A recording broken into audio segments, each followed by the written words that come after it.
The NFL Scouting Combine begins tonight. I'll give you the reports on NFL.com from Lance Zierlein about the 8 Bearcats invited to attend the NFL Combine. Strengths, weaknesses. We'll go over those reports from Lance Zierlein. Plus, men's basketball is also facing its most important season next year.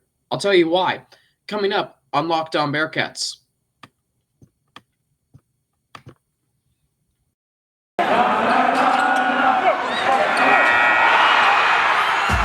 Locked On Bearcats, your daily podcast on the Cincinnati Bearcats, part of the Locked On Podcast Network, your team every day.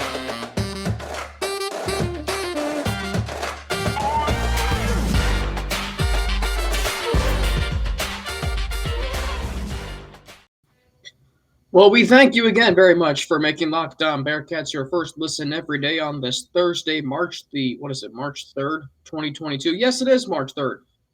Is it? I think it is. Yeah. Anyway, my days are still mixed up. I'm Alex Frank, welcoming you to today's episode of Locked On Bearcats on a Thursday. Major League Baseball is in dire straits. Not sure how many of you actually care. I do. Bearcats are still playing baseball. They've got a weekend series coming up against Northwestern, but that's far not as important as to what is coming up this weekend starting tonight. That is the NFL Scouting Combine. 8 Bearcats have been invited to attend, as I have documented many times on the show leading up to this weekend. But NFL.com has their Scouting Combine invitee attendees reports. Analyst Lance Zierlein, NFL.com analyst, has them all for 324 players that are invited to Indianapolis this weekend. He has reports for 8 Bearcats. I agree and disagree with some of the observations that he made. So there are 8 Bearcats, of course. Highest graded player going into this weekend is Sauce Gardner. 5th overall graded player. There are, I believe, four defensive players there are, I believe, in the top 5 of Lance Zierlein's highest graded players. Sauce Gardner's ranked number 5. You have 4 defensive players in the top 5. Kyle Hamilton, safety from Notre Dame. Aiden Hutchinson, defensive end from Michigan. Kayvon Thibodeau, edge rusher from Oregon. And then Sauce Gardner, of course, cornerback from Cincinnati. The only offensive player who that Lance Zierlein has in his top 10 or top 5, is Evan Neal, offensive tackle from Alabama. So there are 8 Bearcats who are at the combine this year. Sauce Gardner earned the highest grade at 6.72. Now the grading system is based. It's weird how they do some of these grading systems when it comes to stuff like this. The grading system is the highest grade you can earn is an 8. It's not 1 through 10. You think it should be, it's not. Sauce Gardner earned a 6.72. Or if this thing would load, I can tell you. 6.72. And so where that ranks is year 1 starter. It's based on a 1 to 8 system. Or no grade. I'm sorry, it's 5.5 to 8. No grade means grade not yet available. 5.50 to 5.59 means priority undrafted free agent. 8.0 is the perfect prospect. 7.3 to 7.5 is perennial all-pro. 7.0 to 7.1 is Pro Bowl talent. 6.7 to 6.9 is year 1 starter. And then they have other categories. Boom or bust potential, will become good starter within 2 years, will eventually be a plus starter, will eventually be average starter, good backup with potential to develop into a starter, traits or talent to be above average backup, and you go further on down. So Sauce Gardner earned a year 1 starter grade. NFL comparison, and I have said this before too, is Richard Sherman. So Lance Zierlein compares Sauce Gardner to Richard Sherman. And I said that because Sauce Gardner did not allow a touchdown in his college career. When Richard Sherman was in his prime with Seattle, he rarely gave up touchdowns. There was a game, I remember this was the opening kickoff game of 2014. Seattle is hosting Green Bay. Richard Sherman was not thrown to one time in that game. Aaron Rodgers did not throw to his side of the field that entire game. Seahawks won convincingly 36-14. It was a blowout from the jump. So we know that Sauce Gardner has the potential to be a shutdown corner. The way he developed over his 3 years at Cincinnati was admirable, was rapid, he went from being sixth on the depth chart at fall camp in 2019 to now likely being a first-round draft pick. The only other cornerback who may go ahead of him, according to an area scout from that Lance Zierlein has quoted, is Derek Stingley, cornerback from LSU. And if a cornerback from LSU is going ahead of Sauce Gardner, tip your cap. I mean, they're DBU for a reason. But the fact that Sauce Gardner, this little-known kid from Detroit who comes to Cincinnati, is sixth on the depth chart, and yet by the fifth game of his freshman season, he makes the biggest play in the Bearcats football program in maybe 10 years, since Pike to Binns, flips the script on the narrative between UC and UCF, flips the script that UC was the best team in that division in the conference. Eventually, they were the best team in the conference. And yet another pick six against, East Carolina that saved UC's asses in that game. He had another interception against Memphis that gave him a chance in that regular season finale. He had a really good sophomore season, and yet another great season this year. I mean, his performances against Notre Dame, he had an interception in that game. Notre Dame, see, I don't know how many people remember this from the Notre Dame game because there were so many parts to that game. The crowd going up 17-0 in the second quarter, eventually winning the game, and then, chance of let's go Bearcats taking over Notre Dame Stadium. But Notre Dame on their first possession was moving the ball at will. Michael Mayer was making an impact, and that was what we all were fearing. But then Jack Cohn throws an interception to Sauce Gardner, and the game completely flipped. The entire momentum, because UC's best defensive player, most impactful playmaker, made a play.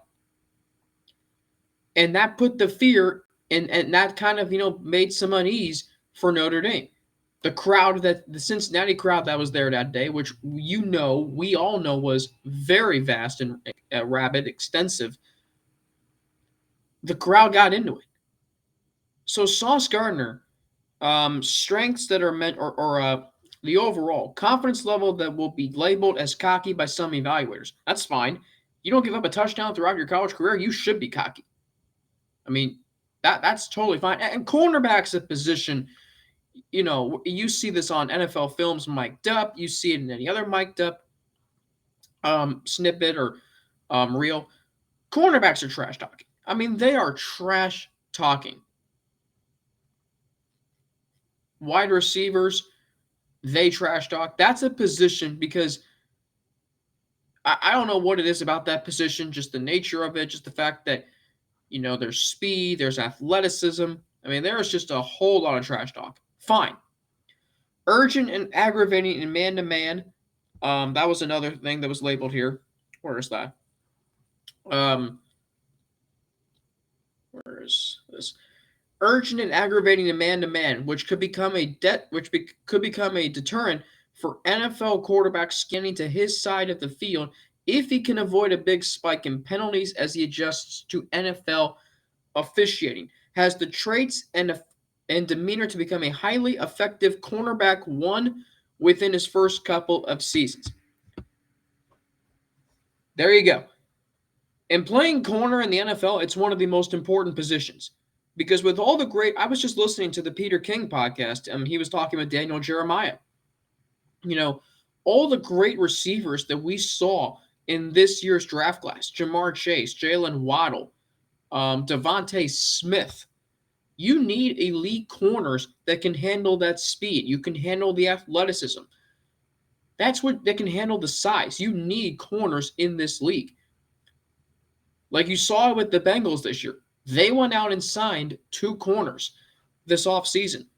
And by the way, both played out. Both had the two highest PFF grades in man coverage. Chidobe Awuzie and Mike Hilton. Hilton maybe was the best defensive player for the Bengals in the postseason. Awuzie was at times really good in the regular season. Had an interception in the Super Bowl. Cornerbacks absolutely matter. If you can get a shutdown cornerback like Sauce Gardner, whichever team does get him, they're going to be getting a very, very good corner. And especially if he goes to a pass-happy division, quarterbacks are going to be introduced to him very quickly. They may either by, a deflection or coverage or an interception, they may not want to throw to his side of the field.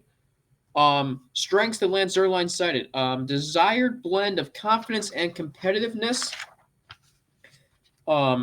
Handled his business against Jameson Williams. I think that's a big point there.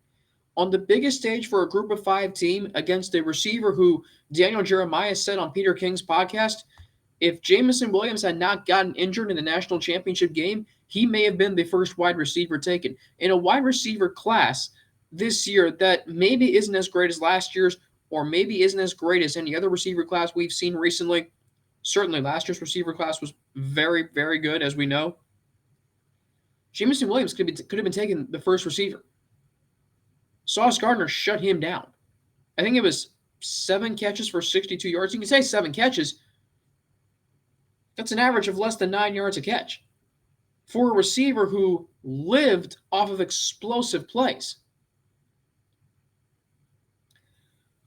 Desmond Ritter. I'll touch on him in segment 2 because there are some points I disagree with. And after you get past Sauce Gardner and Desmond Ritter, there aren't really high grades for the Bearcats invited to the NFL Combine. But that doesn't mean much because you never know. Tom Brady was a 6th-round pick. He's now a GOAT. The GOAT. I'll touch on that next here on Locked On Bearcats. But first, I need to tell you about Run Your Pool. You see, March Madness is only 10 days away. Selection Sunday is only 10 days away. That means you need to start thinking now about where you're going to be running your brackets this year. Are you going for the usual, or are you looking for the best? We've done our homework here, and we're running brackets with runyourpool.com. Along with standard brackets, Run Your Pool offers game types like Survivor or Pick X. Both are really fun in their own way. They have options to edit scoring, and they offer more intel to make your picks, all stuff you won't find at ESPN or CBS. If you've got a business, Run Your Pool can help you take some of that madness magic and play alongside your employees or even gain customers.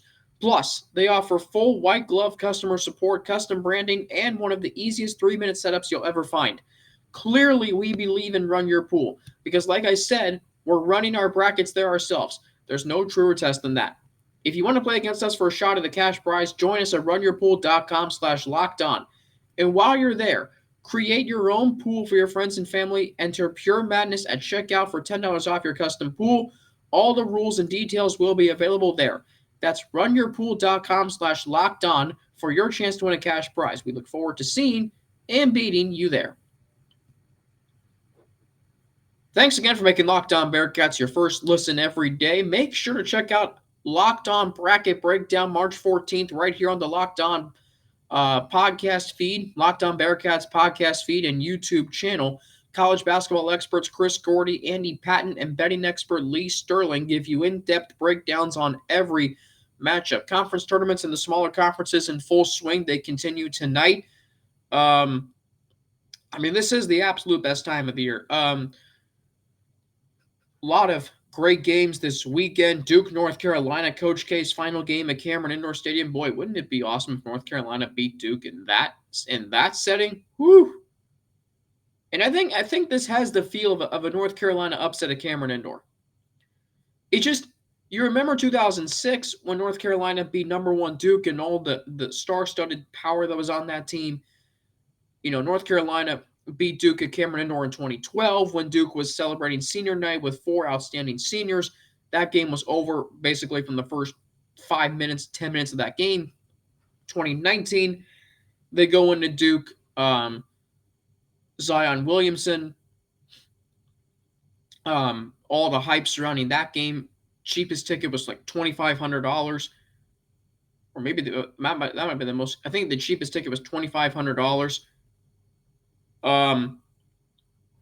Yeah, and then of course now if Zion hadn't gotten hurt that game, maybe that game turns out differently. I don't know. Anyway, Carolina Duke though, best rivalry in all of college sports, and I say that as the host of Locked On Bearcats and knowing that there's a rivalry here in Cincinnati. But then again, Xavier's 18-8 in the last 26 meetings between the two teams. So, Sauce Gardner touched on him in segment 1. Segment 2, here, Desmond Ritter. We all know his, like Sauce Gardner, his evolvement over his 4 years, going from just, a college football quarterback to being a college football quarterback with pro prospect potential. And it's very, very sudden, his rise. So Desmond Ritter, through 3 games, obviously, into 2020. I mean, there was talk of him being benched. Fans wanted him benched. All right, then he goes on a Lamar Jackson-esque run over 5 games. From the SMU through UCF games, he was maybe the best player in the country. One of the best. Now, you can say Mac Jones, you can say Devontae Smith. I would put Desmond Ritter up there. In terms of his productivity, it was remarkable. I think he had 10 passing and rushing touchdowns over that stretch. Let that sink in for a minute. Desmond Ritter's NFL comp, according to Lance Zierlein, Alex Smith. Completely disagree. Alex Smith can't do the things Desmond Ritter can. Alex Smith was a pure pocket passer from what I saw. Desmond Ritter reminds me more of Josh Allen. And I know that's a big comparison. You know what, too? He kind of reminds me a little bit of Joe Burrow. But Alex Smith, if Desmond Ritter can make it as a league in this starter, no disrespect to Alex Smith. Have a lot of respect for that man, especially after what he overcame. But Desmond Ritter, if he makes this a starter, will be better than Alex Smith. I truly believe that. Because I believe he fits what NFL quarterbacks are like today. So some of the things that Lance Zierlein mentioned in terms of the overall view, improved confidence in field command, accuracy and ball placement are questionable. Can run, but is more of a pocket passer who can win with his legs than a true dual threat quarterback. That's exactly who Josh Allen is. Josh Allen is a pocket passer, but Josh Allen can also run and he can win with his legs. Like, I understand what Lance Zierlein is saying here, but from what I'm seeing, this is good. Strengths. Machine-like mechanics and footwork. Speed to turn scrambles into chunk gains.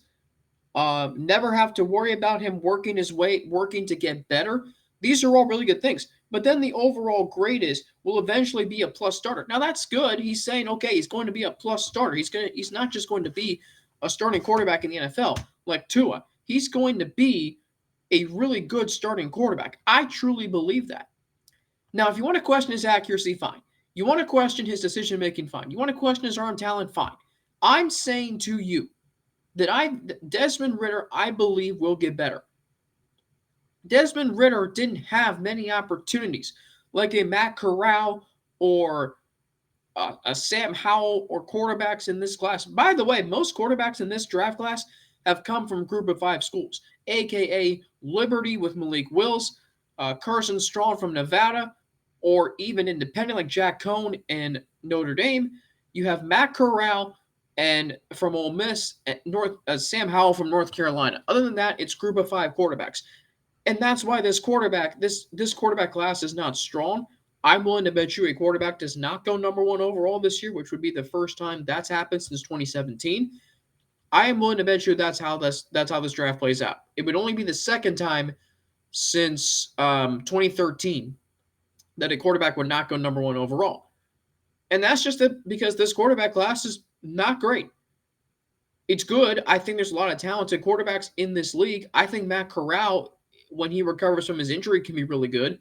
I think Desmond Ritter is going to be a really good quarterback. But some of the things that are mentioned in here, like you can go through the weaknesses. Deep balls have a tendency to come up short, fine. Give safeties time to range over the top from the post. That's in relation to the first point that Zierlein mentioned. Average arm strength for tight window throws. Most of Ritter's throws, yes, are to wide open receivers. Fine. But he had also a good receiver in Alec Pierce who you knew you could throw it up to him and he's going to make the play. Wind up slows, overall release quickness. And these are all things that you probably don't pay attention to. Lance Zierlein probably has the eyes of an eagle. Slower operation time led to 26 career batted passes per Pro Football Focus. You saw that in the Cotton Bowl. That is a concern. You need more zip on the ball. That play to Alec Pierce, or that was intended for Alec Pierce in the first quarter of the Cotton Bowl, batted down to the line of scrimmage, that was a touchdown. That was a touchdown. If you throw that, if he has more arm talent to zip it, if he zips that ball, that's a touchdown. Maybe the game turns out differently. Struggles in throwing receivers open. Inconsistent accuracy on intermediate throws. I can agree with that. Rarely gets all the way through his progressions. Now, that might not be necessarily totally on him and also might be on the offensive line. He didn't always have a great offensive line at Cincinnati. Average elusiveness could bring heavy punishment as a runner. I don't believe he has average elusiveness. I don't believe that. I think it's good, not great, but not average. Below average placement and velocity for pro throws. Fine. Peels back and over the top of the pocket, leading to sacks. I don't know what the hell that means, but okay. But the fact that that he's not a true dual threat quarterback. He's not Lamar Jackson. Lamar Jackson is not Josh Allen. Desmond Ritter is a good thrower of the football. I have seen it. I saw him get better. Now, I think there are a lot of things that have to be aligned for him to be a good passer. That's fine. The quarterbacks who don't need everything to be perfect for them to be good as passers, Justin Herbert, Joe Burrow, Josh Allen, Patrick Mahomes, Aaron Rodgers, Matthew Stafford, quarterbacks in that class, even Kyler Murray to an extent, maybe not him, but Desmond Ritter is going to have to understand the receiver is only, Peyton Manning learned this early on in his career. The receiver is open in the NFL just for a second. You're never going to be that wide open in the NFL. And if you are, the defense flat out sucks. I mean, how many times was Jamar Chase absolutely wide open? Rarely. There was one play, the third touchdown against Kansas City. Other than that, did you ever feel like Jamar Chase was that wide open? The windows in the NFL are going to be tighter. Let's go to another scouting report. Myjai Sanders, who was rated at 6.13, meaning good backup with potential to develop into starter. And I do believe that. But some points mentioned about Myjai Sanders. Drawn offsides too easily and too often. How many times did you see that last year? This might be the most accurate scouting report that I read on the 8 Bearcats invited to the NFL Combine. Strengths. Flexible and slippery, making it hard to sustain run blocks and mirror him during pass sets. True. Has potential to earn snaps as a designated pass rusher. You want to start him out that way, fine. You'll see that he deserves to be a 3-down lineman potentially. On NFL comparison, Arden Key plays for San Francisco. Totally fine with that. I believe Myjai Sanders will have a good career. I believe that Sauce, Ritter, and Myjai Sanders will have the best careers out of the Bearcats invited to the Combine. Alec Pierce, very critical of him in his scouting report, Lance Zierlein. But he did mention that he utilizes both his physical and athletic gifts. He's more likely to be talented or tabbed rather as a possession receiver with the ability to create downfield trouble. Strengths, big wideout who plays strong. Frame becomes barrier in contested catches. Well, if you're not open in the NFL for very long, that's great. I mean, if I had to pick a receiver that he reminds me of, in terms of that, I mean, in terms of size and his frame, maybe DK Metcalf minus the speed. And you want to talk about being able to go over the middle and big wideout who plays strong. I'd have to think of a slot receiver there.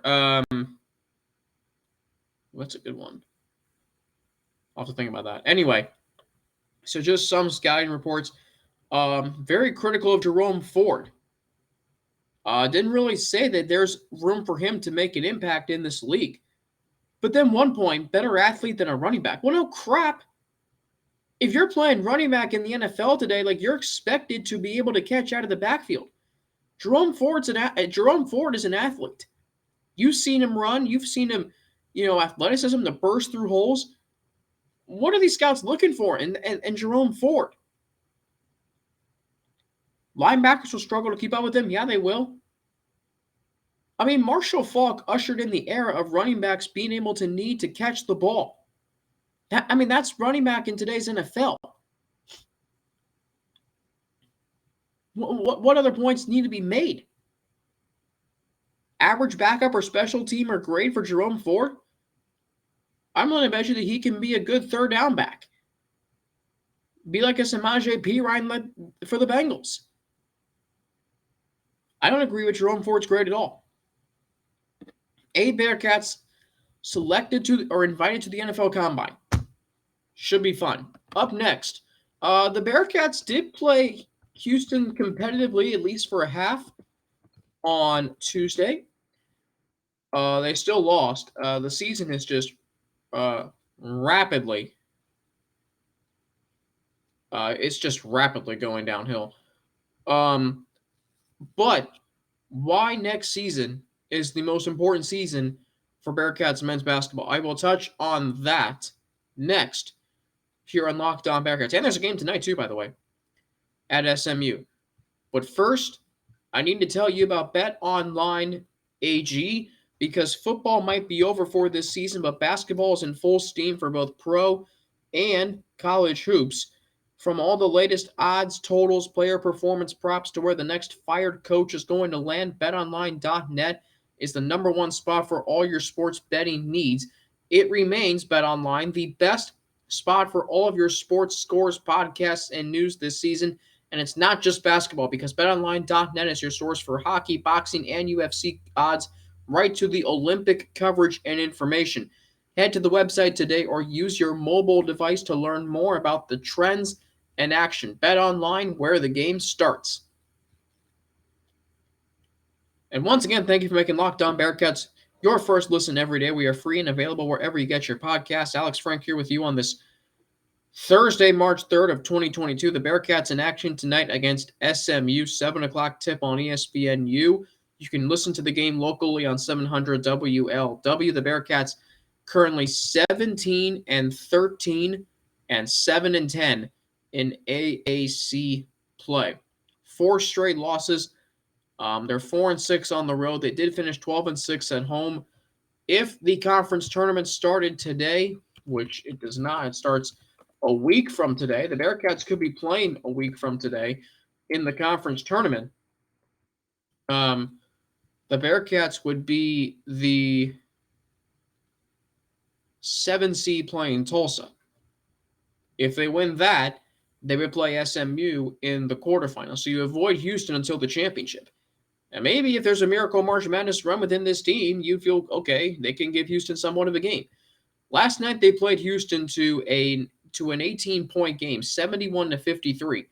However, they were outscored Cincinnati 33-19 in the second half. Some positives. Well, they shot 40% from the field, 52% in the first half, but just 7 of 25 in the second half. They were 8 of 27 from 3, but just 3 of 16 in the second half. They just didn't have enough in the second half. They were out-rebounded 41-28. Some positives. Well, Mike Saunders Jr., 14 points off the bench.